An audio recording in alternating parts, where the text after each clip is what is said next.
राधे राधे, हरे कृष्णा। वर्षा राधिका अनमोल channel में आप सभी का स्वागत है। भक्तों, आज मैं आप सभी को पापमोचनी एकादशी की व्रत कथा सुनाने वाली हूँ। पापमोचनी एकादशी 5 तारीख दिन शुक्रवार को है। जिन्होंने व्रत कर रखा है वो हाथ में तुलसी पत्र ले, जब हम कथा करते हैं शुरू। धर्मराज युधिष्ठिर बोले कि हे भगवान, अब आप चैत्र मास के कृष्ण पक्ष की एकादशी के बारे में बतलाइए। इस एकादशी का क्या नाम है, इस पे कौन से देवता की पूजा की जाती है तथा इसकी विधि क्या है, सो सब विस्तार पूर्वक कहिए। श्री कृष्ण भगवान बोले कि हे राजन, एक समय मंधाता ने लोभन ऋषि से पूछा कि हे मुनि, चैत्र मास के शुक्ल पक्ष की एकादशी का क्या नाम है तथा उसकी विधि क्या है, सो सब विस्तार पूर्वक कहिए। लोभन ऋषि बोले कि हे राजन, चैत्र मास के कृष्ण पक्ष की एकादशी का नाम पाप मोचनी है। उसके व्रत के प्रभाव से मनुष्य के अनेक पाप नष्ट हो जाते हैं।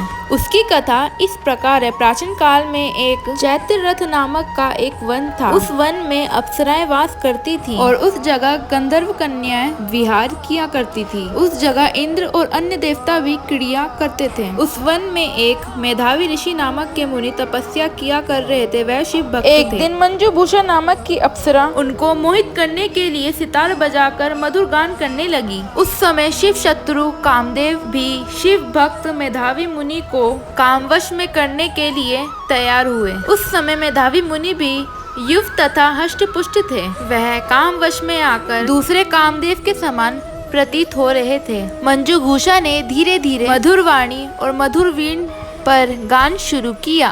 मेधावी मुनि भी मंजुभूषा के मधुर गान पर तथा उसके सौंदर्य पर मोहित हो गए। वह मुनि मोहित होकर शिव भक्ति को भी भूल गए और कामवश होने के कारण उस समय दिन न रात का कुछ भी ध्यान ना रहा और बहुत समय तक रमण करने लगे। तत्उपरांत मंजुभूषा उस मुनि से बोली कि हे मुनि, अब मुझे बहुत समय हो गया, अंततः स्वर्ग जाने की आज्ञा दीजिए।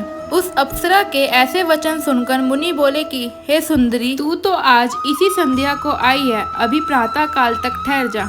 मुनि के ऐसे वचनों को सुनकर अप्सरा उनकी साथ रमण करने लगी और ऐसा ही बहुत समय बीत गया। फिर उस मुनि से कहने लगी कि हे देव, अब आप मुझे स्वर्ग जाने की आज्ञा दीजिए। मुनि बोले, अभी तो कुछ समय नहीं हुआ है, थोड़ी देर और ठहर जा। इस पर वह अप्सरा बोली कि हे मुनि, अब की रात्रि तो बहुत बड़ी है। यह वचनों को सुनकर मुनि को ज्ञान प्राप्त हुआ और वह समय का विचार करने लगे। फिर उन्होंने समय का अनुमान लगाया। ऋषि के अनुमान से 57 साल 7 माह और 3 दिन उनको समय का ज्ञान हुआ तो वह अप्सरा को काल के रूप में समझने लगे।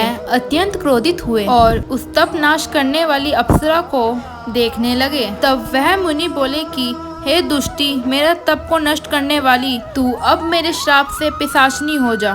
तू महापापनी और दुराचारी है, तुझ पर धिक्कार है। उन मुनि के क्रोध युवित श्राप से पिशाचनी हो गई। तब वह बोली कि हे मुनि, अब मुझ पर क्रोध को त्याग कर प्रसन्न हो जाइए और इस श्राप का निवारण कीजिए।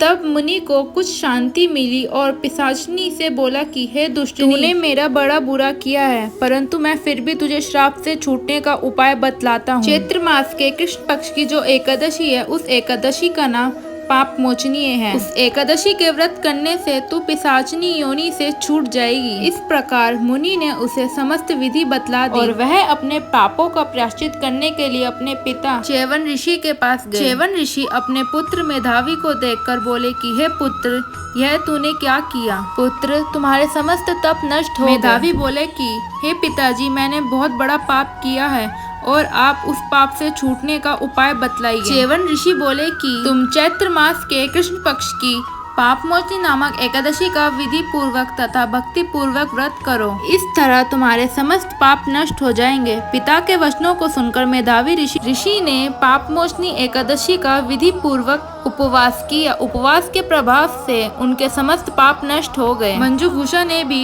पापमोचनी एकादशी का व्रत करने से पिशाच की दैह छूट गई और वह सुंदर रूप धारण करके स्वर्ग लोक को चली गई। लोमेश मुनि बोले कि हे राजन, इस पापमोचनी एकादशी के व्रत के प्रभाव से व्यक्ति के सभी पाप नष्ट हो जाते हैं। इस एकादशी की कथा को श्रवण पढ़ने से 1000 गोदान का फल मिलता है। इस व्रत को करने से ब्रह्म हत्या तथा गो हत्या करने वाले प्राणी को भी स्वर्ग की प्राप्ति होती है और जो व्यक्ति दूसरे का धन चुराता है तथा भोजन छिपाता है उस महापाप से भी इस व्रत के प्रभाव से उसके ये पाप भी नष्ट हो जाते हैं। और अंततः मेधावी मुनि और मंजू घुसा को स्वर्ग की प्राप्ति हुई। जिसने हाथ में तुलसी पत्र रखा है वो ठाकुर जी के चरणों में समर्पित कर दीजिए। अगर आपको कथा अच्छी लगी है तो आप कमेंट में राधे राधे लिखना मत भूलिएगा। Thanks for watching. अगर आपको वीडियो अच्छी लगे लाइक कमेंट शेयर सब्सक्राइब जरूर कीजिएगा। अगर आप हमारे चैनल पे नए हैं तो हमारे चैनल को सब्सक्राइब कर लीजिए। जब तक के लिए राधे राधे, हरे कृष्ण। और हमारी एकादशी पे कथा की वीडियो डालते हैं, तो मिलते हैं नेक्स्ट वीडियो।